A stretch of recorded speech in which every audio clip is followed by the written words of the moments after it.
함께 보실 말씀 마태복음 26장 69절에서 75절까지 말씀입니다. 한 절씩 교독하신 후에 75절은 함께 읽도록 하겠습니다. 베드로가 바깥들에 앉았더니 한 여종이 나와 이르되 너도 갈릴리 사람 예수와 함께 있었도다 하거늘 베드로가 모든 사람 앞에서 부인하여 이르되 나는 내가 무슨 말을 하는지 알지 못하겠노라 하며 앞문까지 나아가니 다른 여종이 그를 보고 거기 있는 사람들에게 말하되 이 사람은 나사렛 예수와 함께 있었도다 하매 베드로가 맹세하고 또 부인하여 이르되 나는 그 사람을 알지 못하노라 하더라. 조금 후에 곁에 섰던 사람들이 나와 베드로에게 이르되 너도 진실로 그 도당이라 내 말소리가 너를 표명한다 하거늘 그가 저주하며 맹세하여 이르되 나는 그 사람을 알지 못하노라 하니 곧 닭이 울더라. 함께 읽습니다. 이에 베드로가 예수의 말씀에 닭 울기 전에 내가 3번 나를 부인하리라 하심이 생각나서 밖에 나가서 심히 통곡하니라. 아멘. 베드로가 예수님을 3번 부인하는 본문, 이제 공생의 3년 기간이 끝나시는 이 시점에서 제자들이 보여주는 모습입니다. 이미 전날 밤에 예수님께서 잡히실 때 모든 제자들이 뿔뿔이 흩어진 후에 일어난 사건이죠. 이제 잡히신 후에 예수님을 신문하기 위한 그 공회 앞에 서시는데 실상은 서로 앞뒤가 맞지 않는 증언들로 가득 찬 사기극이었습니다. 이제 밤을 새며 신문을 당하시다가 이제 동이 틀 때쯤 닭이 3번 울기 전까지의 시간을 기록하고 있는 것이죠. 그나마 베드로와 이제 요한복음에 기록되어 있는 다른 제자 한 명은 요한이겠죠. 이 둘이 예수님의 주변을 맴돌고 있으니 여러분 이 둘의 용기는 어느 정도 인정해 줄 수는 있겠습니다. 그 다음에 사복음서 모두가 왜 이 에피소드를 기록하고 있을까요? 베드로가 왜 이 사건을 마가를 통해 먼저 기록했을까요? 제자들이 단순히 큰 소리를 치던 베드로가 어떻게 실족되었는지 기록하기를 원했을까요? 여러분 수제자 베드로의 실패는 모든 제자들의 배반입니다. 가장 외로웠을 시간에 자신을 배반하고 도망간 제자들의 스승이셨던 예수님께서 어떠한 고초를 당하셨고 이제 제자들이 어떠한 패배감을 맛보았는지를 기록하고 있는 것이죠. 하지만 결국에 이러한 제자들을 예수님께서 어떻게 회복하셨는지까지 복음서는 기록하고 있는 것입니다.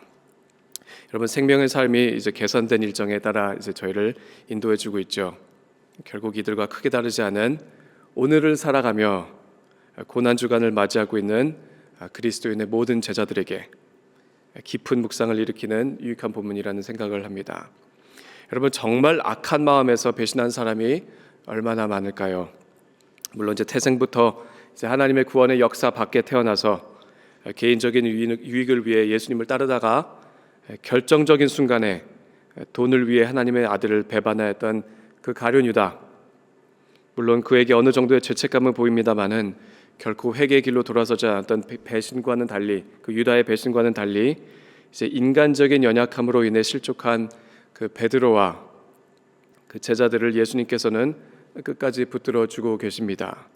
그리고 이 은혜가 오늘을 살아가고 있는 여러분과 저에게 동일하게 역사하고 있는 것이죠. 여러분 본문을 보니 2가지 사건이 평행선상에서 기록되어 있습니다. 한 시간대에 2가지 시험이 나오고 있죠. 한편으로는 예수님의 시험이 기록되고 있습니다. 겟세마니 동산 이후에 하나님의 진노의 잔을 받아들여 기르시기로 하신 그 예수님의 행적이 기록되어 있습니다. 이제 이스라엘 공회 앞에서 그 사기극을 견디고 계시고 곧 민족들의 대적 로마 앞에 서실 것이며 마침내 인류의 대적 죽음을 맞이하실 그 예수님의 발자취를 이번 한 주 따라가게 됩니다. 또 한편으로는 보신 것처럼 베드로와 제자들의 시험이 다루어지고 있죠. 공회 앞에 선 것이 아닙니다. 한 여종 앞에서 무너지기 시작하는 그 제자들의 모습을 보는 것이죠. 근데 그들의 마음을 움켜쥐고 있는 무언가가 보이기 시작하는 것 같습니다. 불과 전날까지만 해도 이제 마지막 만찬에서 큰 자신감을 보였던 베드로를 기억하시죠. 나는 결코 주를 버리지 아니하겠나이다. 예수님께서 말씀하세요. 오늘 밤 닭 울기 전에 내가 3번 나를 부인하리라. 베드로가 한 번 더 말합니다. 내가 주와 함께 죽을지언정 주를 부인할지라도 나는 주를 부인하지 않겠나이다 하고 모든 제자도 그와 같이 말하니라. 여러분, 우리도 인간적인 자신감과 주님으로 인한 확신을 착각할 때가 많습니다. 그러나 사람의 마음을 억누르는 그 어려움과 그 두려움의 압박이 찾아올 때 그 실상이 드러나게 되어 있죠. 예수님은 한 걸음 한 걸음 애초부터 정복하러 온 이 땅에 오신 그 죽음을 향해 묵묵히 걸어가고 계시지만 베드로 자신감의 동선을 보십시오. 애초부터 바깥들에서 시작하여 앞문을 지나 이제 밖에 나가 심히 통곡하게 되는 그의 모습이 여러분과 저의 모습일 수도 있겠습니다. 3년간에 셀 수 없이 많았던 그 기적과 승리의 시간들이 있었지만 정말 기록하기에 종이가 부족할 만큼 많은 일들을 예수님께서 보여주셨지만 제자들이 예수님을 버리는 데 필요한 시간은 해가 지고 해가 뜨기 전 반나절도 안 되는 시간이었습니다. 그렇다면 무엇이 베드로와 우리의 마음의 연약함이 될까요? 왜 우리는 가장 자신 있다고 생각하는 그 순간에 뿌리 없는 나무처럼 뽑혀질 수밖에 없을까요? 이에 관하여 함께 묵상해 보고 싶은 질문이 한 가지가 있습니다. 나는 과연 누구에게 속한 사람인가? 여러분, 한 사람의 그리스도인으로서 가져야 할 정체성의 문제이겠죠. 사람들이 베드로에게 한 말 들어보십시오. 너도 갈릴리 사람 예수와 함께 있었도다. 이 사람은 나사렛 예수와 함께 있었도다. 너도 진실로 그 도당이라. 내 말소리가 너를 표명한다. 여러분, 왜 이런 표현을 쓸까요? 갈릴리 액센트가 있었던 예수파 사람들, 지역적인 차별을 받기 시작하고 있습니다. 도시 영어와 달리 조금 시골 티가 나는 영어를 썼던 것으로 저희가 생각할 수 있겠죠. 격이 떨어지는 억양이 너희한테 들린다. 그래서 그 사람들로 묶어서 불려지고 있는 것이죠. 나사렛 예수와 함께라는 지적, 예수님의 고향이긴 하나 여러분, 예수님께서 극찬하셨던 나다니엘이 했던 말 기억하십니까? 나사렛에서 무슨 선한 것이 날 수 있겠느냐. 여러분, 지역적으로도 외곽에 있었던 나사렛 사람 예수와 함께 다니는 그 예수파를 여종이 비난하고 있습니다.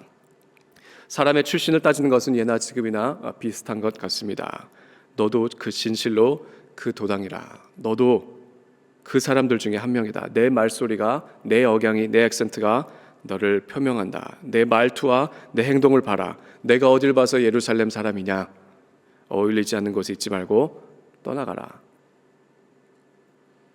불과 얼마 전까지만 해도 다윗의 후손을 향하여 호산나를 외쳤던 예루살렘, 정말 며칠 되지 않아 예수님의 이미지가 어떻게 이렇게도 땅바닥에 떨어질 수 있었을까요? 군중의 마음의 실상이 보이는 장면이기도 합니다.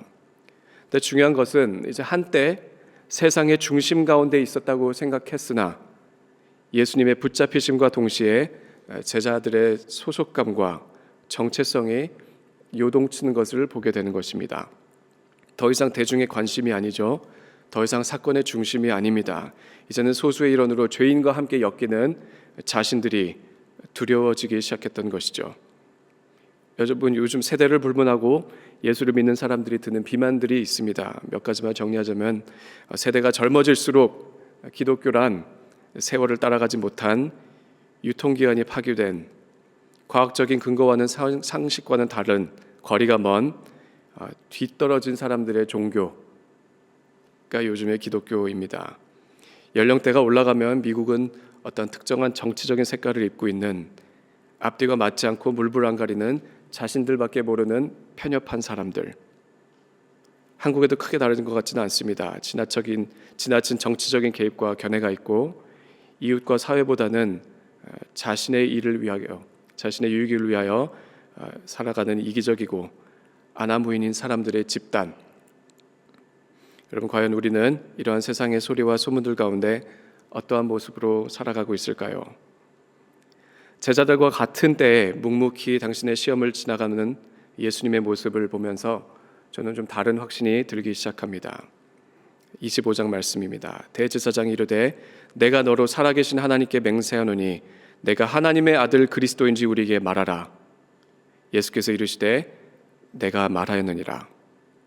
그러나 내가 너희에게 이르노니 이후에 인자가 권능의 우편에 앉아 있는 것과 하늘 구름을 타고 오는 것을 너희가 보리라. 여러분, 내일부터 이어질 빌라도의 대화 가운데 사도 요한이 기록한 부분이 있습니다. 내 나라는 이 세상에 속한 것이 아니니라. 예수님의 말씀이죠. 내 나라는 이 세상에 속한 것이 아니니라. 여러분, 예수님을 통해 그리고 제자들을 통해 보이게 되는 한 가지가 있습니다. 사람을 두려워하는 이유 중에 하나는 우리의 소속감이 잘못된 곳에 있기 때문입니다. 제자들이 바라보았던 나라는 곧 임할 것이라 착각하였던 이 세상 나라였습니다.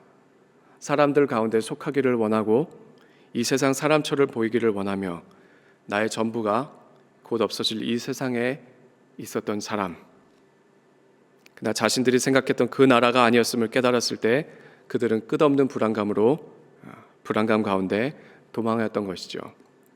한 어린 여종을 포함한 주변 사람들의 시선이 두려웠겠지요.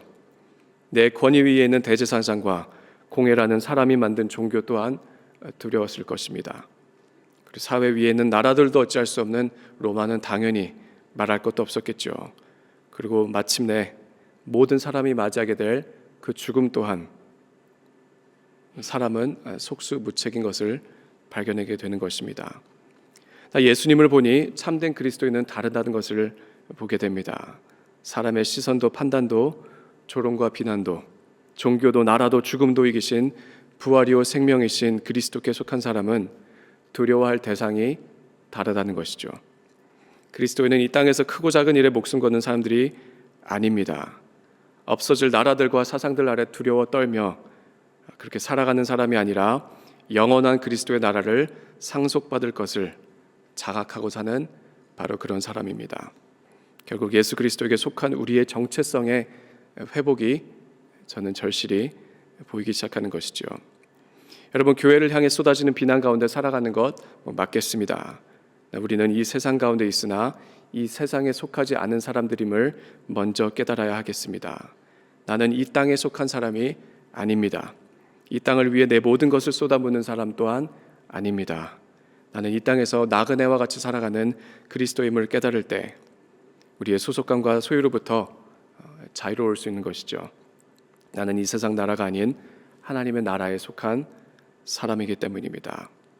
그래서 그 구별된 정체성의 회복, 베드로를 궁지에 몰았던 그 여종이 한 말이 사실은 옳습니다. 내가 예수와 함께 있었도다. 여러분, 그리스도인이란 이 땅에서 그리스도와 함께 그리스도처럼 살아가는 사람을 의미하는 것이죠. 본문 마지막 구절에 나오는 베드로의 모습이 오늘 여러분과 저의 모습이기를 저는 원합니다. 여러분, 나라는 사람의 바닥을 발견한 그 말할 수 없는 참담함과 실망 앞에서 여러 가지 반응을 보일 수 있죠. 누구누구의 탓이야. 지난날 누구누구의 잘못이야. 사회가 이 모양이니 이렇게 되지. 남을 탓하며 분노하는 사람이 될 수도 있습니다. 한편으로는 다들 그렇게 살아. 텅 빈 달래므로 남이 아닌 나의 허물을 덮고 사는 그런 구겨진 인생 될 수도 있겠지요. 때로는 나는 이런 사람이구나. 겸손한 척 깨달은 척하나 사실은 그저 무의미하게 체념하고 자포자기한 사람이 될 수도 있겠지요. 나 베드로처럼 마음에 옷을 찢고 마음을 쏟아내며 하나님 앞에 통곡할 수 있는 그런 사람이 되기를 원합니다. 성경은 이러한 사람을 통회하는 심령이라 가르칩니다. 하나님께서 구하시는 제사는 상한 심령이라. 하나님이여 상하고 통회하는 마음을 주께서 멸시하지 아니하시리이다. 만일 우리가 우리 죄를 자백하면 그는 미쁘시고 이로사 우리 죄를 사하시며 우리를 모든 불의에서 깨끗하게 하실 것이요. 여러분, 이러한 베드로를 나중에 찾아오시는 예수님을 저희가 알지요. 3번 자신을 부인한 이 수제자를 3번 회복하십니다.